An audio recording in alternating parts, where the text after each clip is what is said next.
Oke, halo Sobat Javanika dimanapun kalian berada. Assalamualaikum warahmatullahi wabarakatuh. Salam rahayu, rahayu, rahayu bagi kita semuanya. Kita kembali lagi di Gerbang Antar Dimensi Kisah Tanah Jawa. Nah, malam hari ini Om Hao dan Sobat Javanika semua, kita berada di Kabupaten Bantul, tepatnya di salah satu resort. Ini sebenarnya masih jadi daerah wisata, tepatnya di Kedung Pengilon. Seperti itu. Dan lokasi ini itu direkomendasikan oleh teman-teman dari Javanika Jogja. Seperti itu. Kenapa Om kok kita direkomendasikan ke sini? Ya, menurut cerita tempat ini memang banyak sekali menyimpan kisah ya. Entah itu kisah sejarah, mistos, mistis, dan legenda. Dan tentunya beberapa hal-hal yang perlu kita cari misterinya, kita pecahin nih.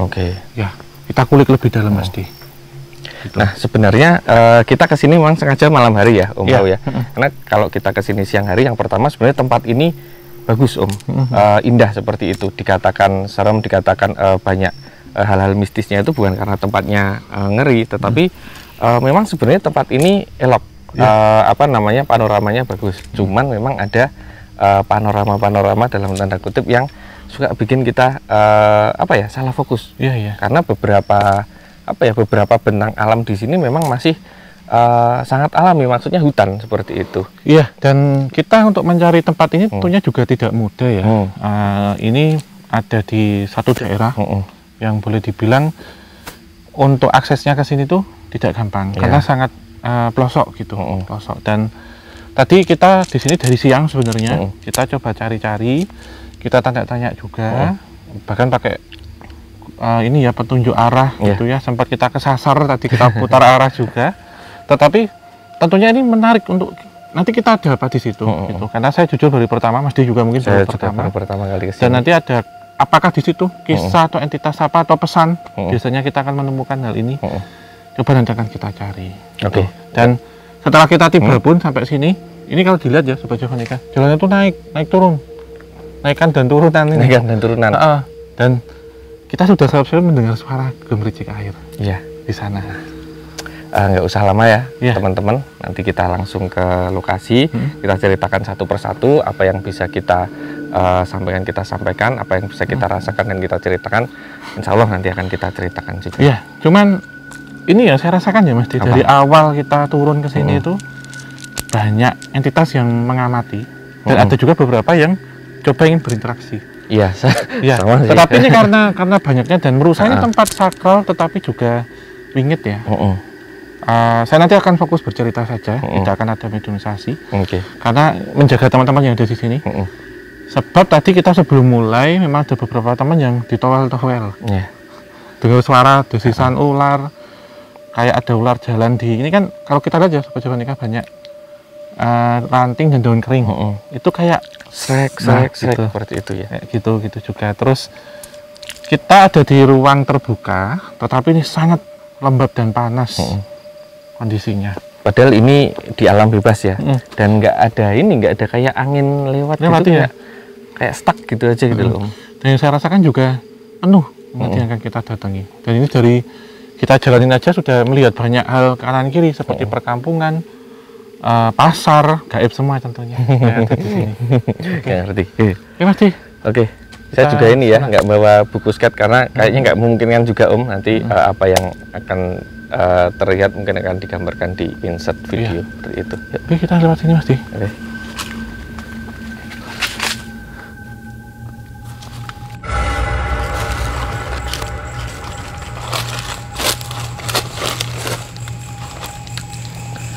Oke, Sobat Javanika semuanya, Om Hao, ini dari namanya dulu Om, Kedung Pengilon seperti itu. Kalau Pengilon ini kalau bahasa Jawa itu kan kayak apa ya?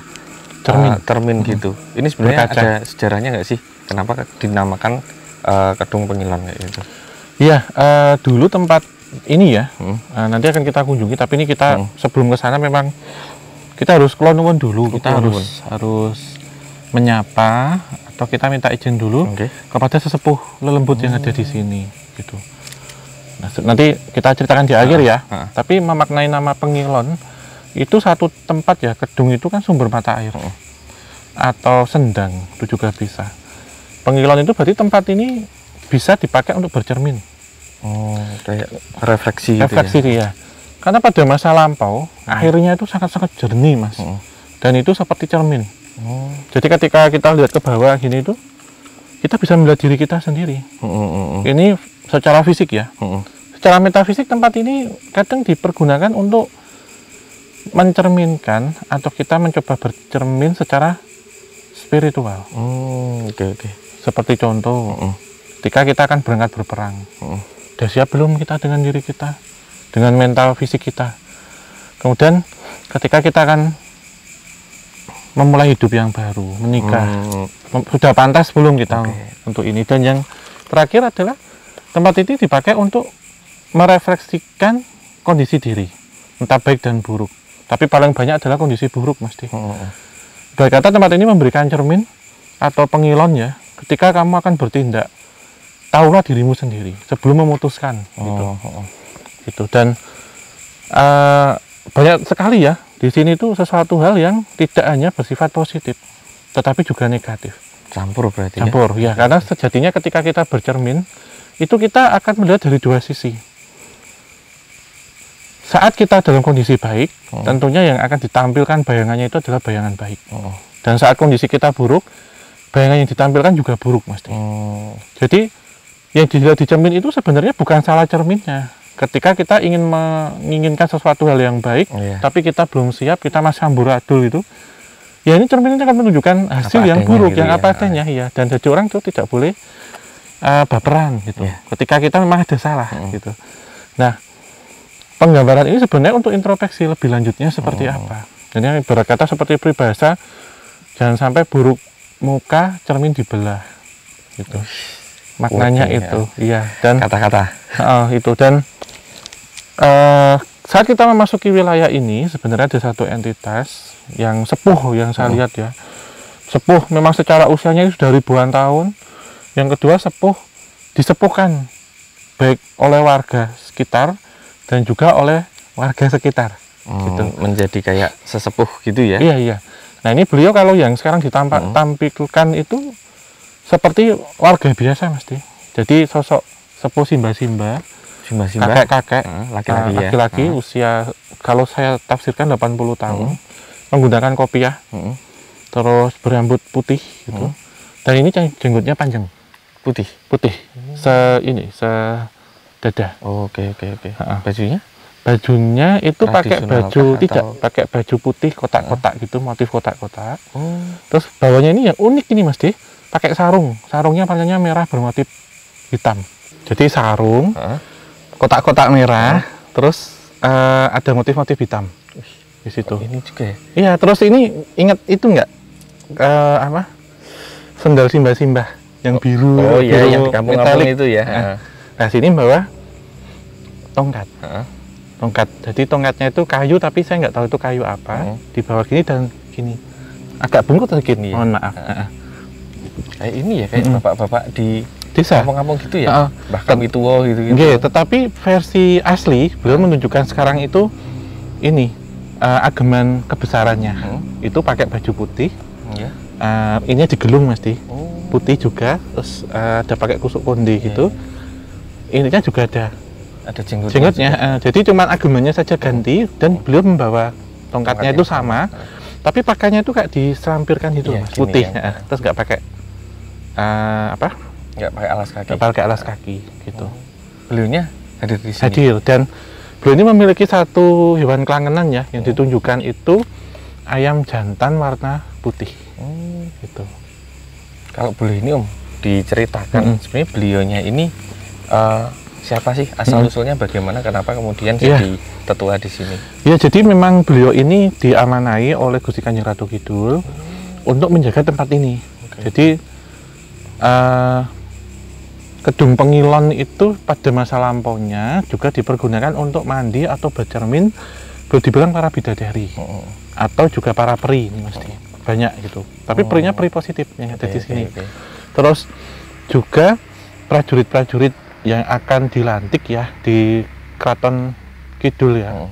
Itu ketika akan sowan atau akan masuk ke sana, akan wisuda di Keraton Kidul, itu dandannya atau make upnya di sini. Gitu. Secara gaib gitu. Ini baru awal ketemu gini sih. Nah, Mbok Mban itu juga kadang sering kesini Mas Di. Mbok Mban yang di jadi kayak ini audisi dari beberapa peri-peri yang kemudian naik status jadi bidadari atau menjadi prajurit kesatrian perempuan itu. Riasannya di sini, jadi ngoco ngilo gitu di sini. Nah, yang berikutnya memang sejak era Mataram klasik ya atau Mataram kuno, tempat ini juga dulu pun sama fungsinya. Jadi dipakai untuk semedi, untuk tirakat, untuk kungkum, topo kungkum gitu. Dan sudah mengalami banyak perubahan, Mas. Tentunya kalau kita beralih ke ribuan tahun yang lalu itu nggak seperti ini kondisinya. Tapi tempat ini gitu yang disebut gitu, karena tempat ini kan petirtaan juga, jadi dipergunakan untuk ritual-ritual keagamaan. Nah, ketika memasuki masa kolonial dan setelah pasca kolonial, rute dari perang gerilya itu juga melalui sini, gitu mesti. Dan tempat ini juga disakralkan karena juga menjadi petilasan atau dulu tempat untuk beliau menepi dan bersemedi itu oleh Suwargi Habib ke-9. Itu. Berarti reputasi tempat ini sebenarnya dari dulu sudah ini ya, sudah sebenarnya dipandang sakral ya. Iya, gitu. Iya. Selain itu juga selain di sini sakral, keramat, wingit juga ya, angker juga Mas. Jadi semuanya komplit. Nah, ini angker juga saya mendapatkan beberapa gambaran nih. Tempat ini juga ternyata selain bisa mencerahkan, ada sisi lain tempat ini bisa menyesatkan. Kenapa demikian? Karena ini juga masih ada satu link dengan Keraton Kidul gitu, di mana di sini ada satu entitas yang sangat terkenal di dunia pesugihan, yaitu sosok Nini Blorong ya. Ya, karena ternyata nama Blorong itu bisa dipakai siapa saja. Blorong itu boleh dibilang kesatuan ternyata Mas Di.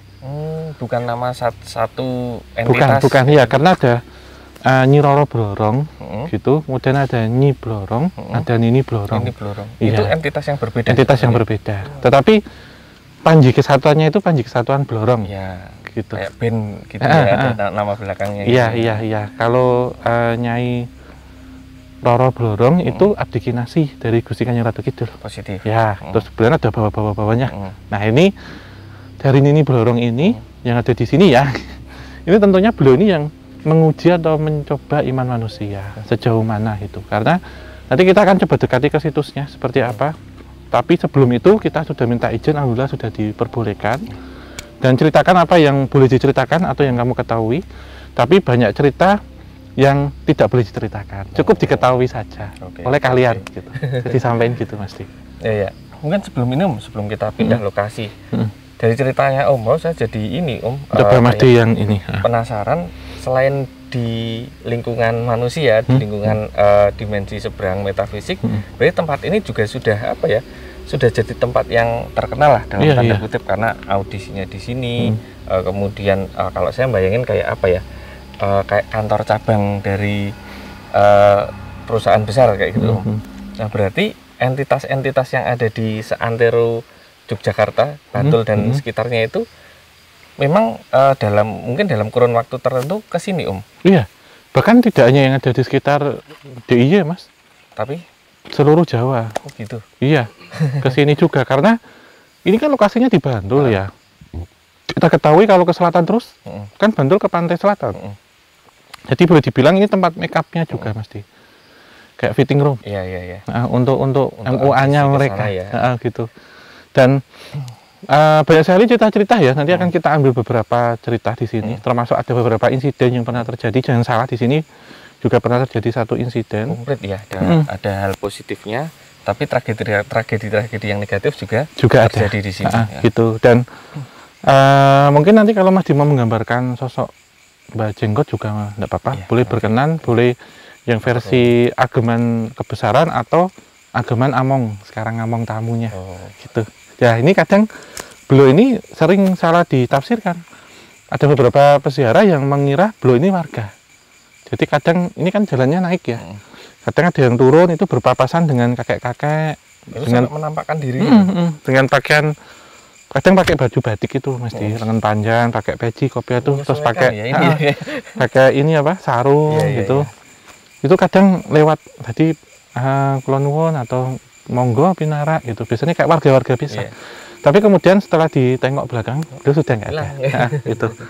Ada juga yang menyerupai ini tadi, suara ayam jantan berkokok, ayam putih itu. Karena pernah ada satu cerita, ada orang yang melihat ayam putih itu kemudian ditangkap, itu dapat peringatan, gitu. Nggak boleh karena hewan ini adalah hewan piaraannya beliau. Jadi nggak boleh disakiti, kalaupun ketemu itu cukup disapa atau dilihat aja. Konon ceritanya beberapa orang yang terkadang tirakat di tempat ini, kalau mendengar suara kokokan ayam, di jam-jam yang tidak wajar ya, misalkan jam sekian, jam malam gitu, atau melihat ada ayam putih itu pertanda itu ayam apa itu? Ya, pertanda beruntung. Beruntung. Nah, oh gitu. Gitu.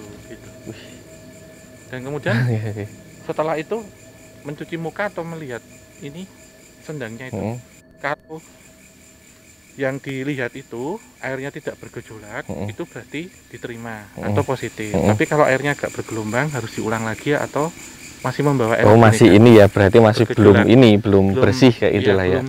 Belum menep, belum turun. Gitu. Nah kemudian saya dengar cerita Om, dulu tempat ini itu ada yang merawat juru kuncinya seperti itu. Kemudian setelah juru kuncinya meninggal, katanya tempat ini jadi terbengkalai, terlantar seperti itu. Nah semenjak tempat ini tidak terawat, nah muncullah mitos-mitos yang arahnya negatif seperti itu. Itu gimana? Iya, tentunya tempat yang tidak terawat itu kan jadi liar pasti. Dan mitos negatif itu akan lebih cepat berkembang atau beredar saat itu getok tular itu turun menurun gitu ceritanya dari mulut ke mulut.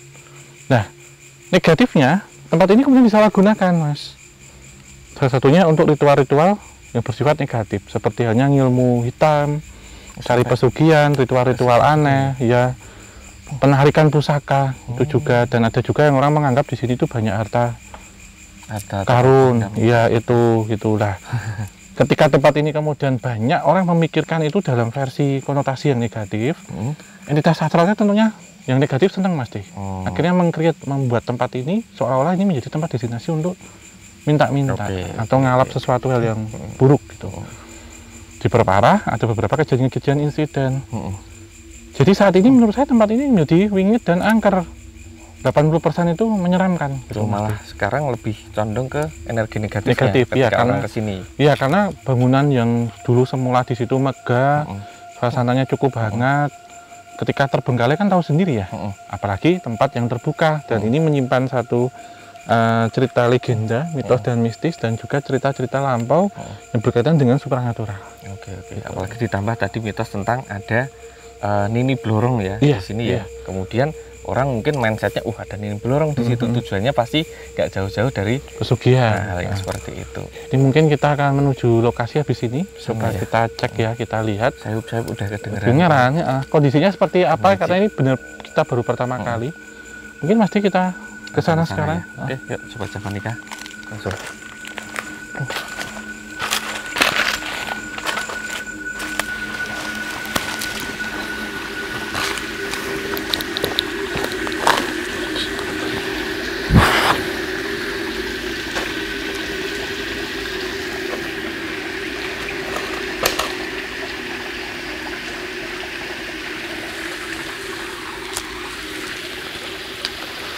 Ini sebelum cerita Mas Di, yang mesti dapat gambaran apa di sini?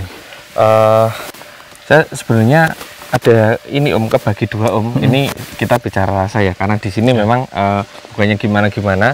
Ya, Mas Di, maaf saya potong, kita agak sini. Oke, boleh. Kayak tarikannya sama sensitivitasnya memang benar-benar kayak naik turun gitu loh Om.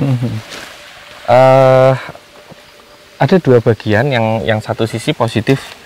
Ada, kalau kita ingat ini Om, penelusuran di KKN Desa Penari, ada entitas-entitas yang visualnya kayak masuk ke bayangan saya mirip seperti itu, tapi ada di belakang sini.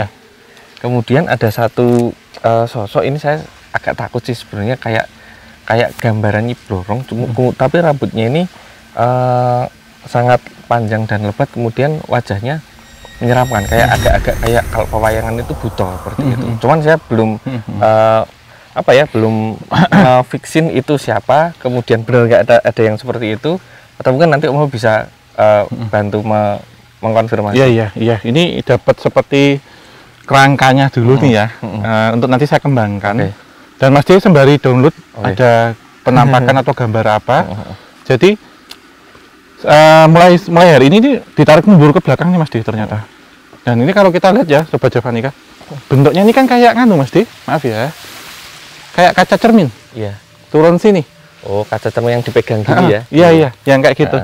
Terus tepat di sebelah sini ya, saya melihat biasanya kalau diterjemahkan itu gerbang antar dimensi, itu kan biasanya di sini Mas D. Iya.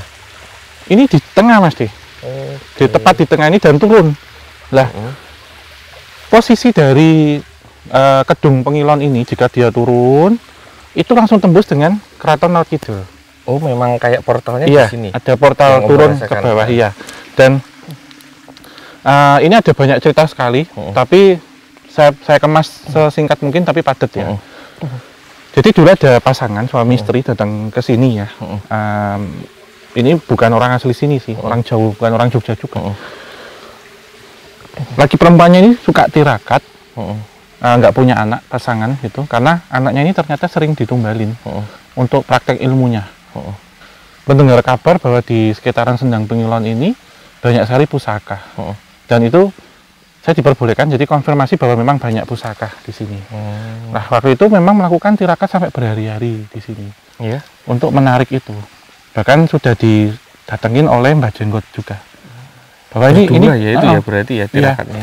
Iya, dan melakukannya di sini. Dan saya melihat sudah menarik beberapa ya. Jadi ada trisula, ada keris, ada beberapa pusaka termasuk batu musika. Ini diberikan Mas, diberikan semua. Tetapi di hari terakhir yang laki-laki ini bermimpi ketika tirakat di sini lagi. Bermimpi ada nenek-nenek tua yang mencari batu-batu juga. Beliau bilang, dalam bahasa Jawa nanti terjemahnya Mas ya. Nek arep golek watu bareng aku. Tapi engko tak kei watu nih, aku yang duwe watu apik. Nek tak kei watu, aku njaluk iki upahe gitu. Aku gendongan nanti dhuwur sampai atas. Lah, orangnya ini dalam mimpinya itu nggak mau. Gitu, wong iso mlaku dhewe kok. Bisa jalan sendiri kok ini. Minta digendong gitu. Nek golek bareng-bareng wae, aku ora njaluk watumu. Nah, ketika terbangun, orang ini kayak mengalami ini Mas D, sleep paralysis. Gitu. Jadi nggak bisa gerak tapi bisa ngomong gitu.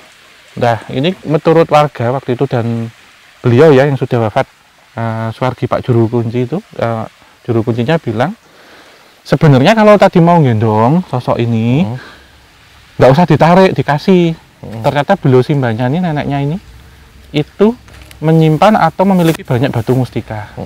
Gitu. Jadi gendong bentar nggak apa-apa, nanti dikasih upaya banyak gitu. Tapi kok ini ditolak, berarti ada rasa arogan.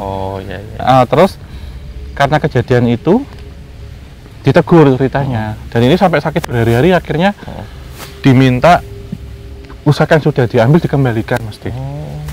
Ya ini yang pertama. Yang kedua orang mancing. Jadi orang mancing itu waktu itu mancing di sini dapat kayak mungkin ikan pelus ya, kayak itu. Jadi sidat itu Mas, ikan yang kayak ular panjang itu, kayak belut gitu ya. Tapi segede tangan saya nih, gede banget tapi. Terus yang mancing ini dipikir itu ikan biasa, bawa pulang. Dibawa pulang dimasak Mas. Uniknya waktu dimasak itu digoreng di minyak mendidih itu, minyaknya nggak nyala, nggak mendidih. Jadi kayak air biasa. Oh bisa ya? Terus karena itu udah ini lama, kira dikukus. Dikukus juga sama Mas, nggak matang-matang. Jadi nggak merasakan kayak keanehan ini kok nggak itu. Nah, akhirnya coba dimakan sama teman-temannya waktu itu yang sama-sama mancing, karena saya lihat tuh masih anak muda gitu ya usia 25-an tapi masih bujang gitu. Dimakan, dawes tapi gimana nya, karena pikir udah matang, udah agak menyenyak itu loh, maksudnya sudah ada nyemek gitu tapi belum matang. Setelah 3 hari kemudian semuanya sakit keras Mas. Sampai ada yang kayak kerasukan, ibarat kata kowe mangan anakku gitu, kamu makan anakku gitu. Nah terus dikonsultasikan dengan orang tua atau orang pintar, ternyata menyalahi. Yang diambil itu adalah entitas ikan tapi gaib gitu. Ikan beneran tapi ada yang menumpangi gaib. Dan harus menggelar beberapa prosesi di sini. Jadi seperti ada tumpengan dan harus gitu selamatan harus kembalikan itu, dan sisa ikannya seperti masih ada beberapa daging atau duri, bahkan maaf ya ini ada yang diutahkan gitu. Itu dikuburkannya di sekitar sini pasti. Gitu. Nah, yang berikutnya ada juga yang misal orang kayak nyari-nyari nih, ngilmu atau apa, itu melakukan tirakat topo kungkung di sini. Di sini di dalam itu, dan ini yang disebut insiden. Jadi beberapa orang ini hilang, tenggelam. Dan bahkan ini kan sebenarnya maaf ya, bukan meremehkan. Kan nggak begitu ini Mas Di, luas ya, tapi ini dalam. Lah, sebetulnya kalau evakuasi itu kan bisa Mas Di nyari ya, hanya seluas ini ya. Tapi waktu itu jenazahnya nggak ketemu sampai berhari-hari. Dan banyak orang yang kemudian membantu untuk menerawang, itu berbeda-beda posisinya, jadi kayak disembunyikan. Nah, setelah ada syarat-syarat tertentu, itu baru bisa diangkat. Ya, kayak mungkin kayak ditutupin gitu ya? Iya, karena di bawahnya kan memang kalau jenazah itu kalau tenggelam kan memang langsung ke bawah dulu sampai nunggu ada proses pembengkakan baru akan naik ya mesti. Cuma ini setelah ditunggu berhari nggak naik, gitu. Nah, ini ada beberapa cerita-cerita juga. Yang terakhir itu memang hampir mirip dengan KKN. Tapi ini bukan anak KKN. Tapi pasangannya aja, pasangan apa pacaran aja. Jadi ketika tempat ini dulu ini ya, ketika malam itu sepi gitu, ada yang niatnya mau mandi biasa di sini Mas Di, tapi ternyata itu digoda. Jadi laki-laki perempuan tuh mandi telanjang di sini. Berarti memang pasangan ke sini. Iya, dan mengalami satu tindak yang tidak mengenakan atau sebutnya ganjat waktu itu. Dan ini memang perlu perlu satu ritual selamatan lagi gitu, karena banyak sekali. Dan yang datang memang kebanyakan energi negatif, dan sekarang yang mereka melakukan itu semuanya terkurung di dalam Mas Di. Gitu. Sisa-sisa ini ya energinya ya. Iya, dan ini ada satu entitas ular besar, mungkin kayak Badarawuhi gitu ya. Ular berwarnanya sama. Jadi kalau ini kan sekarang warnanya hijau Mas Di, karena musim kemarau dan tidak terawat, serta kondisi air atau kesadaran air itu kan berbeda dengan zaman lampau. Zaman lampau ini bening banget Mas Di. Jadi kayak cermin bener-bener. Kalau bulan purnama itu dilihat dari sini kelihatan Mas Di. Bulannya itu kelihatan. Nah, entitasnya itu sebenarnya memang sudah tua menguasai ini. Jadi ini utusan langsung dari Nyai Roro ini ya, Blorong. Wujudnya memang ular, jadi separuh badan turun ke bawah itu ular hijau besar, sebesar pohon kelapa. Kemudian tidak menggunakan mahkota sih, tapi kayak ikat gitu. Tapi ini bertaring-taring ular Mas Di. Kayak ular viper gitu loh modelnya. Terus matanya itu kayak mata ular. Serem kan, ada sumping, pakai sumping. Tangannya itu juga bersisik tapi ada cakarnya. Dalam kondisi wujud aslinya, tapi terkadang menyerupai seperti orang peri, tapi dengan pakaian hijau, tapi menggunakan kayak ikat dari kayak kulit ini Mas Di, kayak kulit ular. Ini biasanya godain laki-laki yang goyah imannya. Biasanya mereka akan ditawarkan untuk bersetubuh, itu nanti dikasih telur ular. Nah, telur ular ini ketika dipecahkan ada mustikanya ataupun ada bongkahan emasnya, itu dipakai untuk jimat. Jadi banyak yang mencari jimat ular di sini Mas Di. Ini selain memang ada sosok positif, itu menggunakan pakaian serba hijau juga, tapi murah senyum, manis gitu ya. Ini beliau salah satu prajurit dari Pantai Selatan. Yang boleh dibilang menjaga tempat ini agar tidak semakin melenceng jauh gitu. Itu sih Mas Di. Oke. Mungkin satu lagi tapi kita geser ke sini sebentar, mendekat ke lokasi. Dan sekalian ini ya kita jadikan spot terakhir ya untuk menceritakan di sini.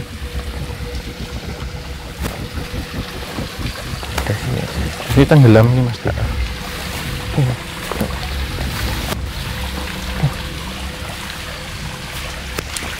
Aman ya? Kedalaman lebih dari 4 meter. Ya, kalau kita lihat di sini Sobat Javanica, ini kan ada peringatan nih, apa namanya, hati-hati tenggelam, karena memang di sini dituliskan kedalamannya lebih dari 4 meter seperti itu. Iya, dan pernah memakan korban juga Mas Di, yang saya lihat di sini.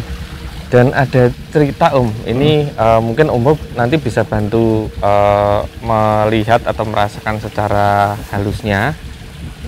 Ada tragedi kematian di sini, orang tenggelam, cuman dari beberapa orang, jadi nggak cuma satu. Kalau saya dapat informasinya kurang lebih ada 5 tapi kelima-limanya ini punya kesamaan.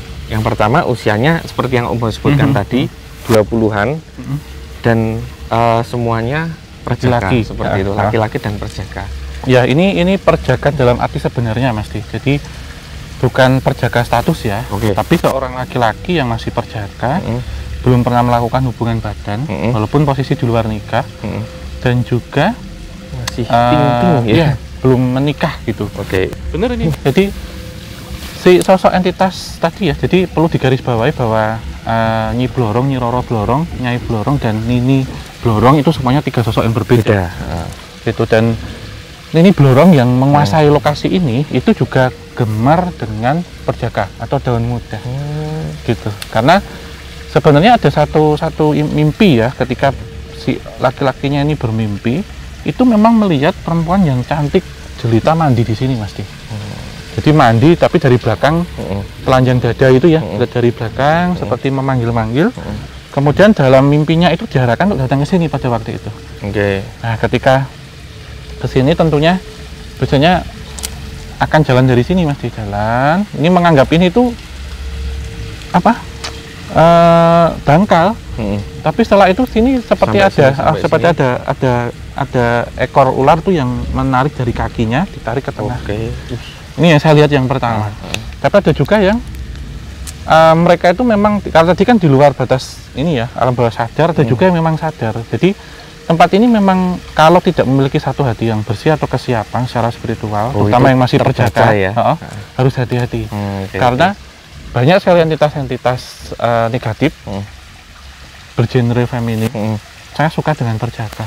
Jadi itu seperti tumbal ataupun diminta untuk menjadi suaminya di alam sana, gitu Mas Di. Kayak misalnya kita mikir-mikir hal yang apa ya, jorok kayak gitu, ya, atau itu terbaca oleh mereka. Atau keinginan gini, misal ada yang dia ingin nikah gitu ya, terus kayak bersih-bersih di sini, tapi dia tidak siap atau tidak didampingi oleh para praktisi atau syaratnya kurang, itu hati-hati. Karena ada halinya pengen ini ya, tirakat atau diruat ya, Mas justru bisa disukai, diminta sama yang sini, gitu Mas Di. Gitu. Dan itu tumbal perjaka sih kebanyakan. Iya. Ngeri juga ya. Ini terakhir mereka yang notabene tadi digunakan sebagai tumbal, apakah sekarang masih ada di sini dengan apa ya, dengan peran atau fungsi tertentu di sendang ini? Iya, kalau ini mohon maaf ya, kalau menyinggung atau apa, tetapi tentunya kalau ruh atau nyawa walau alam, kita doakan damai ya, ataupun diterima di sisinya, karena ini masuk dalam kategori insiden atau kecelakaan. Tetapi secara korin, energi. Sisa energi. Saya melihat ada satu perempuan ular nanti mungkin bisa digambarkan ya Mas Di. Saya melihat ada satu istana megah di dalam di sini. Kemudian ada pilar-pilarnya itu berwarna hijau tapi metalik gold gitu, gold metalik gitu. Terus ada ranjang besar di situ, mungkin berukuran 3 kali 3 meter. Ranjang ini berwarna merah jambu. Kemudian sosok perempuan ular ini ada di tengah melungker gini Mas. Terus kepalanya di sini. Dia dalam kondisi telanjang dada, jadi maaf kelihatan payudaranya gitu. Cantik ya ini. Iya, cantik banget. Terus cantik banget mukanya. Terus lidahnya ini lidah biasa, tetapi terkadang terselip kayak ular, gini, gitu. Nah, di kanan kirinya saya melihat ada laki-laki antara usia 20 hingga 25 tahun. Semuanya, maaf ya, hanya menggunakan seperti kain kayak cawet gitu, tapi bukan celana dalam. Lilit gitu. Jadi tinggal tarik gini aja sudah telanjang bulat gitu. Nah ini mereka yang ditampilkan ini memang agak porno sih. Jadi sensual banget gitu ya. Jadi di kanan kirinya kemudian ada seperti tirai itu Mas, tapi tirai terawang gitu loh, menerawang gitu loh. Tirainya itu transparan, berwarna pink juga, merah jambu. Kemudian di satu terjadi seperti pergumulan badan gitu. Karena ada si sosok ini tadi itu ketika akan minta disetubuhi, itu akan berubah menjadi perempuan cantik dan kondisi telanjang juga. Terus setelah itu biasanya ini akan hamil dan akan menelurkan ular-ular yang banyak banget gitu. Lah, kesimpulan saya, beberapa yang pernah terjadi di sini pernah mengalami insiden itu menjadi seperti budak seks. Jadi mereka akan ya mas, kalau seorang laki-laki di usia 25 itu kan pas perkasa dan masih perjaka tahu sendiri ya pas seksnya seperti apa gitu. Itu sih Mas Di. Oke. Ya sebenarnya bukan apa-apa sih Om, saya nanya gitu karena aku langsung ke flashback di peristiwa KKN Desa Kenari yang pernah kita kesana. Kok kayak ini, kok kayak hampir sama ya gitu. Termasuk dulu yang pernah melakukan itu sebenarnya si perempuannya ini kerasukan sosok itu. Karena saya melihat laki-lakinya ini juga masih muda usianya, perempuannya juga masih muda dan terjadi laku itu gitu. Terus kita ditegur mesum itu dan si perempuannya ini kerasukan itu tadi Mas Di. Jadi boleh dibilang ini satu entitas yang saya akan memberikan harta ketika kamu bisa memberikanku kepuasan. Oh itu ya tukar alat tukarnya. Jadi kayak siluman haus seks. Tapi resikonya ya itu tadi. Iya. Itu sih Mas Di. Oke, Sobat Javanica semuanya, saya rasa kita cukup ya Om cerita di sini di Kedung Pengilon. Memang ada beberapa insight-insight yang positif seperti itu mengingatkan kita tentang leluhur kita yang dulu pernah ada jejak-jejaknya di sini seperti itu. Cuman satu sisi dari apa yang tadi sudah diceritakan sama Om Ho, juga ada hal-hal yang membuat kita harus tetap waspada dan berhati-hati ketika kita mengunjungi tempat-tempat yang baru kita kenal kayak gitu. Iya, tentunya nanti kita doakan semoga ini tidak terjadi dan kita lebih mawas diri, lebih hati-hati dan kita juga lebih introspeksi ketika kita bercermin. Sejatinya kita siapa, kenapa, dan harus bagaimana. Karena makna dari pengilon ataupun bercermin itu adalah kita melihat diri kita. Kalau kita baik, yang akan ditampilkan adalah baik. Kalau buruk juga yang ditampilkan buruk. Hal ini juga berlaku seperti hukum tanam tebar, tuai. Gitu. Kita menebar kebaikan, kita akan menuai kebaikan dan sebaliknya. Hukum sebab akibat lah, karma dan sebagainya. Iya. Ucapan terima kasih tentunya untuk Mas Di, ya Om Ho juga dan teman-teman kru yang pemberani dan tangguh ini. Ya dan teman-teman dari Javanica Jogja yang sudah merekomendasikan tempat ini dan juga untuk DOS Indonesia. Ya. Jadi untuk teman-teman yang memiliki hobi atau pekerjaan dalam bidang fotografi dan videografi dapat mengunjungi dan berbelanja di toko atau outlet DOS seluruh Indonesia. Ya. Tentunya mendapatkan piranti digital yang mutakhir dan dengan harga yang bersahabat. Oke. Pamitan?